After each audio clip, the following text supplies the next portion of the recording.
সিলেটে রয়েছেন আমাদের সহকর্মী গুলজার আহমেদ। গুলজার, আপনি কি আমাকে শুনতে পাচ্ছেন? গুলজার, আমরা অবশ্য সিলেটের চিত্র দেখতে পাচ্ছি, আপনাকেও দেখতে পাচ্ছি।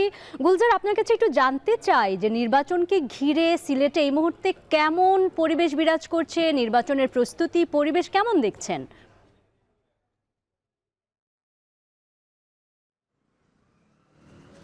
আচ্ছা দেখুন, আসলে দিন শেষ হলেই পরের দিন নির্বাচন অর্থাৎ 12ই ফেব্রুয়ারি স্বাভাবিকভাবেই বহু উৎসবের জন্য যে অপেক্ষা বা ভোট উৎসবের জন্য মানুষের যে অপেক্ষা, সেই অপেক্ষার প্রহর গুনছেন আসলে সিলেটের সাধারণ নাগরিক যারা আছেন।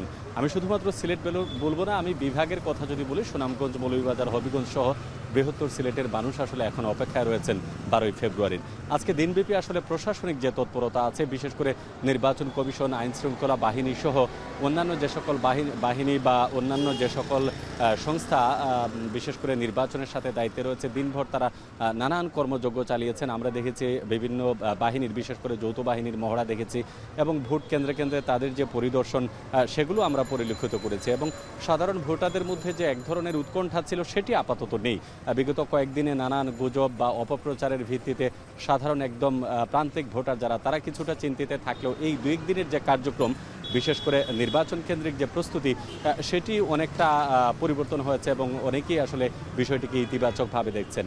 ইতিমধ্যে সিলেটের যে জেলা রিটার্নিং কর্মকর্তা, জেলা প্রশাসক, তিনি স্পষ্ট করে বলেছেন যে বিশেষ করে যারা ভোটের জন্য অপেক্ষা করছেন, তাদের ভোট দিতে যাতে কোনো ধরনের বাধা বিপত্তি বা কোনো ধরনের সমস্যা তৈরি না হয়, সেজন্য তারা সর্বোচ্চ নিরাপত্তা ব্যবস্থা নিয়েছেন এবং ভোটাররা যাতে একদম শান্তিপূর্ণ পরিবেশে কেন্দ্রে গিয়ে তাদের নিজস্ব মতামত প্রদান করতে পারেন, সেই বিষয়ের জন্য তারা নিশ্চয়তা দিচ্ছেন। পাশাপাশি র্যাব, পুলিশ সহ অন্যান্য বাহিনীর সদস্যরা আজকে দফায় দফায় কথা বলেছেন যে আগামী 12ই ফেব্রুয়ারি নির্বাচন, মানুষ যেটার জন্য অপেক্ষা করছিল, সেই অপেক্ষার প্রহর তারাও গুনছেন এবং একটি সুষ্ঠু অবাধ নির্বাচন উপহার দেওয়ার জন্য তারা প্রস্তুত রয়েছেন।